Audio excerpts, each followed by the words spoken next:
కేంద్ర హోంశాఖ సహాయ మంత్రి బండి సంజయ్ పార్టీ ఫిరాయింపులపై ఆసక్తికర కామెంట్స్ చేశారు. నాడు బీఆర్ఎస్ అవలంబించిన విధానాలని నేడు కాంగ్రెస్ పార్టీ పాటిస్తోందన్నారు. కాంగ్రెస్ పార్టీ శాసనసభ్యులకే నిధులు కేటాయించడం సమంజసం కాదని పేర్కొన్నారు. నేడు కాంగ్రెస్ పార్టీ ఫిరాయింపులకు పాల్పడుతుందని, తెలంగాణలో అధికార పార్టీ దుర్మార్గమైన విధానం ఆలోచిస్తుందన్నారు. అనంతరం ఆయన మాట్లాడుతూ టీ20 వరల్డ్ కప్ లో ఘన విజయం సాధించిన భారత జట్టుకు శుభాకాంక్షలు తెలిపారు. ప్రధాని మోదీ కూడా భారత జట్టుకు శుభాకాంక్షలు తెలపడం జరిగిందని గుర్తు చేశారు.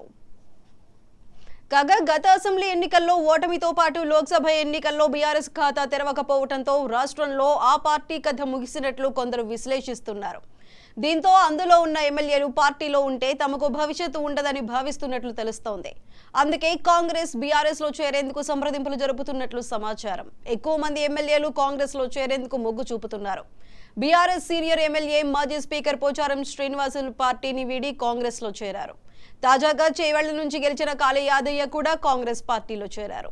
ఢిల్లీలో సీఎం రేవంత్ రెడ్డితో పాటు దీపాదాస్ మున్షి సమక్షంలో కాంగ్రెస్ కండువా కప్పుకున్నారు.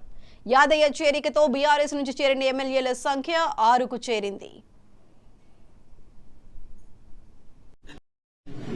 కానీ ఇవి నిధులు లేకుండా అవమానం గురి చేయడం ఏంది అలా చేసింది ఏమైంది అలా నియోజకవర్గాలు ఎక్కడ అభివృద్ధి చెందలే. బీఆర్ఎస్ పార్టీ శాసనసభ్యులే అప్పుడు రాష్ట్ర ముఖ్యమంత్రికి అప్పుడు ముఖ్యమంత్రికి తిరగబడే పరిస్థితి వచ్చింది. ఇప్పుడు అదే పరిస్థితి వస్తుంది. కాబట్టి మా శాసనసభ్యులు అనేక సందర్భాల్లో రిక్వెస్ట్ చేశారు, మీరు పట్టించుకునేటువంటి పాపాన పోలే. ఇప్పటికనే చెప్తున్నా, గౌరవ రాష్ట్ర మంత్రి వర్గం చెప్తున్నా, గౌరవ రాష్ట్ర ముఖ్యమంత్రి గారికి చెప్తున్నా, మీరు మా శాసనసభ్యుల విషయంలో గాని ఇతర పార్టీ శాసనసభ్యుల విషయంలో గాని మీరు మంచి ఆలోచనతో ఉండండి. అది అందరికీ మంచిది. వాళ్ళు కూడా 10 ఓట్లతోనే గెలిచారు. ఎంత మూర్ఖత్వం అంటే గెలిచిన శాసనసభ్యుని పక్క పెట్టి అక్కడ ఓడిపోయిన పోటీ చేసిన అభ్యర్థికి పైసలు ఇస్తామంటే ఇది ఇక్కడ ప్రజాస్వామ్యం. మరి మేము కూడా అదే చేయమంటారా? మమ్మల్ని కూడా అదే చేయమంటారా? మమ్మల్ని అదే చేయమంటే మీరు అదే విధంగా అదే పందా కొనసాగిద్దామంటే కొంచెం కొనసాగి మీరు అడిగి మీరు కేంద్ర ప్రభుత్వం ఎందుకు తీసుకునే అవకాశం ఉంటుందా మీ ఎమ్మెల్యేలకు? మరి మాకు అటువంటి చెడు ఆలోచన లేదు, అటువంటి దుర్మార్గం ఆలోచన లేదు. మాకు రావాల్సింది తెలంగాణ రాష్ట్రం అభివృద్ధి చెందాలి, తెలంగాణ రాష్ట్ర ప్రజలకు న్యాయం జరగాలి. గతంలో సహకరించే ప్రయత్నం చేసినా కూడా అప్పటి బీఆర్ఎస్ పార్టీ ప్రభుత్వం మూర్ఖంగా వివరించి తెలంగాణకు అన్యాయం జరిగింది. ఇప్పుడు అనేక మంది మంత్రులు వస్తున్నారు, ముఖ్యమంత్రి గారు వస్తున్నారు. ఏ విధంగా స్పందిస్తామో తెలుసు. కలిసిమెలిసి పోతున్నాం. అనేక సందర్భాలు మంత్రులు నాగేశ్వరరావు నేను పాజిటివ్ గా స్పందించిన.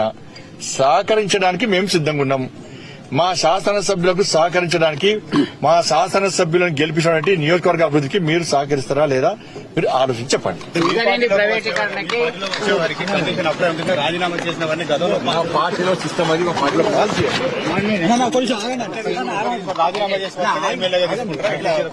పార్టీ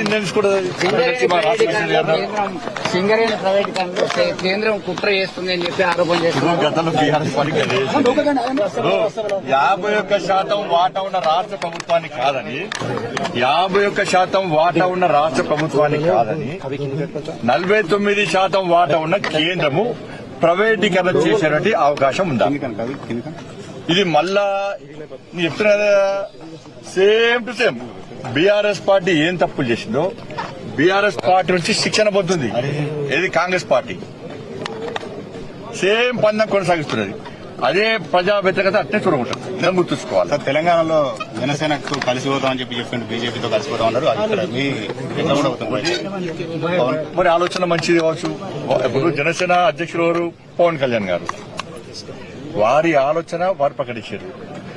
మా పార్టీ మా జాతీయ అధ్యక్షుడు జేపీ నడ్డా గారు, మా రాష్ట్ర అధ్యక్షుడు కిషన్ రెడ్డి గారు, కాబట్టి వారు ప్రతిపాదించారు కాబట్టి, ఒక ప్రతిపాదన ముందు పెట్టారు కాబట్టి మా రాష్ట్ర అధ్యక్షులు, మా జాతీయ అధ్యక్షులు, మా పార్టీ మొత్తం అందరు కూర్చొని ప్రజాభిప్రాయము, కార్యకర్తల అభిప్రాయము, నాయకుల అభిప్రాయం సేకరించి దానికి అనుగుణంగా వివరిస్తుంది తప్ప బండి సంజయ్ చేయాలి, మేము జనసత్వంతో పొత్తు పెట్టుకుంటాము అంటే అటువంటి పార్టీ మాది కాదు. అంటే వారు ప్రతిపాదన ముందు పెట్టారు. దాని గురించి పార్టీ ఆలోచిస్తే అందరు కలిసి పార్టీ ఆలోచించి నేను ప్రకటన. కానీ